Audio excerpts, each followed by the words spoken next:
والعاقبة للمتقين والصلاة والسلام على أشرف الأنبياء والمرسلين وعلى آله الطيبين وأصحابه الطاهرين أما بعد فأعوذ بالله من الشيطان الرجيم بسم الله الرحمن الرحیم۔ حاضرین گرامی قدر، آج کی ہماری اس نشست میں قرآن مجید فرقان حمید کی موجودہ ترتیب کے اعتبار سے سورہ نمبر 114 جو کہ قرآن مجید فرقان حمید کی آخری سورہ مبارکہ ہے، اور نام کے اعتبار سے سورۃ الناس جو کہ 1 رکوع 6 آیات 20 کلمات 79 حروف پر مشتمل ہے، زمانہ نزول کے اعتبار سے اس کا شمار مدنی صورتوں میں دیا جاتا ہے۔ اس سورہ مبارکہ کا تعارف اور اس سورہ مبارکہ کے مضامین کا خلاصہ اور اس سورہ مبارکہ کا شان نزول اور اس سورہ مبارکہ کا تاریخی پس منظر، یہ ساری چیزیں ہم سورہ فلق کے تعارف میں پڑھ چکے ہیں۔ چونکہ وقت انتہائی مخصوص ہے اور محدود ہے، اس اعتبار سے آج انشاءاللہ تعالی اس سورہ مبارکہ کا لفظی و محاورہ ترجمہ اور مختصر سی تشریح بیان کرنے کے بعد انشاءاللہ تعالی اس آیت درس قرآن مجید کا میری امت کا ہر شخص مبلغ ہے، جو جتنا دین جانتا ہے وہ اوروں تک پہنچائے۔ تو اس آیت مقدسہ اور اس سورہ مبارکہ کے اندر دراصل ہمیں سبق یہ دیا گیا ہے کہ اللہ تعالیٰ جس بندے سے جو بھی نیکی کا کام، جو بھی اچھا کام، جو بھی دین کا کام، چاہے وہ کسی تنظیم کے ذریعے، کسی تحریک کے ذریعے، انفرادی طور پر، اجتماعی طور پر کسی بھی روپ میں لے رہا ہے، اسے یہ چاہیے کہ وہ استقامت کے ساتھ، پورے حوصلے کے ساتھ اور پورے توکل اور یقین کے ساتھ اپنے اس راہ صراط مستقیم پر گامزن رہے۔ شیطان وسوسے دیتا ہے تو دیتا رہے، وہ انسان پر حملہ ہوتا ہے تو ہوتا رہے، وہ برے برے خیالات ڈالتا ہے تو ڈالتا رہے، وہ راستے کے اندر پتھر اگر پھینکتا ہے تو پھینکتا رہے، لیکن ہمیشہ جو صراط مستقیم پر چلنے والے ہیں یا اللہ اور اس کے رسول کی طرف سے دی ہوئی ذمہ داری کو ادا کرنے والے ہیں، وہ کبھی بھی اپنے حوصلوں کو پست نہیں کیا کرتے، کبھی بھی وہ کمزور نہیں ہوا کرتے۔ انہی کلمات کے ساتھ بحمدللہ تعالی اللہ رب العزت کی توفیق خاص اور حضور تاجدار کائنات صلی اللہ علیہ وسلم کے نالین پاک کے تصدق سے آج ہمارا 30 پاروں 114 صورتوں 540 رکوعوں 6666 آیات اور 86403 کلمات 3,23,760 حروف پر مشتمل قرآن مجید فرقان حمید کا فہم و تفکر و تدبر قرآن کا وہ طویل سفر جو ہم نے تقریباً 4 سال قبل شروع کیا تھا، بحمدللہ تعالی آج وہ پایہ تکمیل کو پہنچ رہا ہے۔ اور اس پر میں سب سے پہلے اللہ اور اس کے رسول صلی اللہ علیہ وسلم کی بارگاہ میں شکرانے کے کلمات پیش کرتا ہوں، اور بعد ازاں اس مسجد کی انتظامیہ، اہل محلہ، بالخصوص وہ اہل ذوق حضرات کہ جنہوں نے یہ 4 سالہ سفر بڑی محبت کے ساتھ اور بہت ہی استقامت کے ساتھ انہوں نے سماعت کیا، اور اللہ رب العزت کے حضور یہ دعا ہے کہ مالک کائنات میری اور آپ کی، ہم سب کی اس کوشش اور کاوش کو رب تعالیٰ اپنی بارگاہ لم یزل میں قبول فرمائے، ہمیں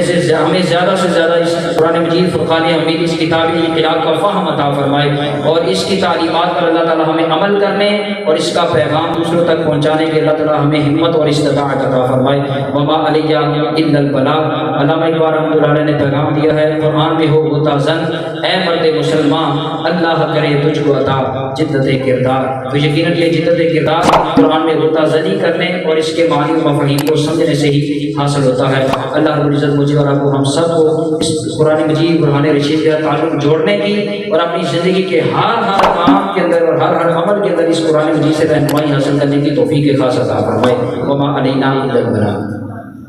اعوذ برب الناس، اے حبیب مکرم آپ فرما دیں، عرض کرتے فرما دیں، میں پناہ مانگتا ہوں سب انسانوں کے پروردگار کی، مالک الناس سب انسانوں کے بادشاہ کی، الہ الناس سب انسانوں کے معبود کی۔ یہ سورہ ناس کی ابتدائی 3 آیات مقدسہ ہیں، اور ان 3 آیات مقدسہ میں رب ذوالجلال کی ذات مبارکہ کا الگ الگ اعتبار سے تعارف بیان کیا گیا ہے۔ اگرچہ پناہ رب تعالیٰ کی ذات سے ہی لینے کا حکم جاری کیا گیا ہے، اور حضور مدنی تاجدار صلی اللہ علیہ وسلم کے وسیلہ اور آپ کے وساطت سے امت کو یہ سبق دیا جا رہا ہے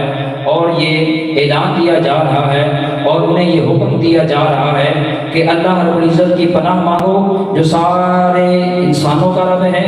سارے انسانوں کا مالک بھی ہے اور سارے انسانوں کا وہ معبود بھی ہے۔ ابتدائی 3 آیات ہیں، تینوں آیات میں سے ہر آیت اس شان ذوالجلال کا الگ الگ تعارف پیش کر رہی ہے۔ پہلی آیت مقدسہ کے اندر اللہ رب العزت نے اپنی شان ربوبیت کا اظہار فرمایا ہے، فرمایا برب الناس، سارے انسانوں کا رب۔ اور اس آیت مقدسہ کے اندر دراصل بتایا یہ جا رہا ہے کہ ہر وہ انسان کہ جس انسان کی زندگی کی بہت ساری ایسی ضروریات ہیں، بہت ساری ایسی نعمتیں ہیں کہ جو اس کے روز مرہ کے معاملات چلانے والی ہیں، اور ان ضروریات کی خاطر وہ انسان مارا پھرتا ہے، ان کے حصول کے لیے وہ بہت ساری محنت مشقت بھی کرتا ہے، اور بس اوقات انسان ضعف ایمانی کی وجہ سے جائز اور ناجائز کام کی پرواہ کیے بغیر بھی اپنی ضروریات کے پیچھے دوڑتا ہے، حق تلفی بھی کرتا ہے، ظلم بھی کر جاتا ہے، ناانصافی بھی کر جاتا ہے، ملاوٹ بھی کر جاتا ہے، حتیٰ کہ جھوٹ، دھوکہ دہی اور فریب کا مرتکب بھی ہو جاتا ہے۔ تو اس آیت مقدسہ کے اندر اللہ رب العزت نے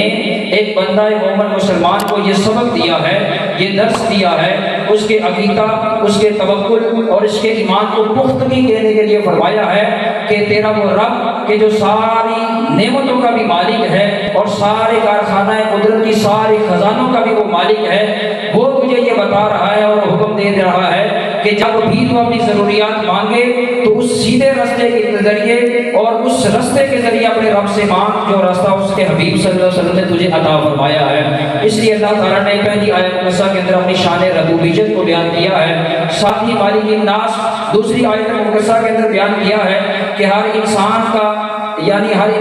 مزاج ایک جیسا نہیں ہوتا، ہر انسان کی تربیت ایک جیسی نہیں ہوتی، ہر انسان کا ذہن ایک جیسا نہیں ہوتا، اور ہر انسان اپنی ضروریات کے معاملے میں سوچ ایک جیسی نہیں رکھتا۔ اور اس کے ساتھ ساتھ یہ بتایا ہے کہ اللہ کی اس مخلوق کے اندر سارے انسان ایک جیسے نہیں ہیں، بہت سارے ایسے بھی ہیں جو چاہتے یہ ہیں کہ معاشرے میں عدل قائم ہو، انصاف قائم ہو، کسی کے ساتھ ظلم نہ ہو، کسی کے ساتھ زیادتی نہ ہو، کسی کے حق تلفی نہ ہو اور کسی کا بھی نقصان نہ کیا جائے۔ تو ایسے لوگوں کے لیے رب کائنات نے مالک الناس یعنی وہ سارے انسانوں کا بادشاہ ہے، فرمایا کہ دنیا کی عدالتوں میں ناانصافی ہو سکتی ہے، وہاں پر ون سائیڈڈ فیصلے ہو سکتے ہیں، لیکن وہاں کا الحاکمین وہ ساری قدرتوں کا مالک، وہ ساری عدالتوں کا مالک، وہ سارے حکموں کا مالک، وہ دنیا والوں کو اپنا تعارف مالک الناس کے لفظوں سے کروا کر فرما رہا ہے کہ دنیا میں کسی کا حق مار لو گے، دنیا میں کسی کے ساتھ ناانصافی کر لو گے،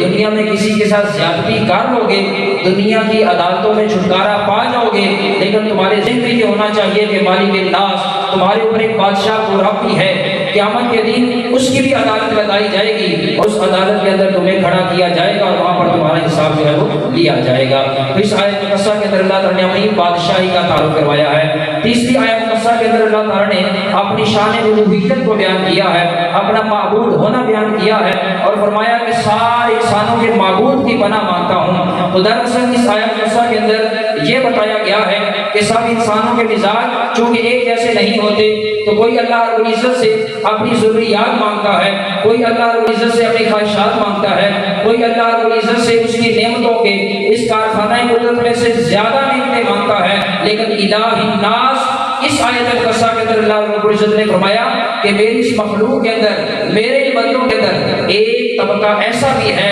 بغیر کسی غرض کے، بغیر کسی لالچ کے، بغیر کسی دنیاوی منفعت کے، وہ صرف اور صرف اس ذات الہیہ کے ساتھ محبت اس لیے کرتے ہیں کہ ان کا معبود برحق ہے، وہ ان کا خدائے ذوالجلال ہے، ان کا رب ذوالجلال ہے، ان کا خالق ہے، مالک ہے، اور ساری نعمتیں دینے کا وہ کار مختار و قادر مطلق ہے۔ اس لیے اللہ رب العزت نے اس آیت مقدسہ کے اندر اپنی شان الوہیت بیان کی ہے اور فرمایا کہ الہ الناس وہ لوگ جو اللہ رب العزت کی رضا کے لیے، اللہ سے اللہ کو پانے کے لیے اس کی ذات کے ساتھ محبت کرتے ہیں، من شر الوسواس الخناس، فرمایا کہ بار بار وسوسہ ڈالنے والے، بار بار پسپائی ہونے والے کے شر سے، الذی یوسوس فی صدور الناس، کہ جو وسوسہ ڈالتا ہے لوگوں کے دلوں میں۔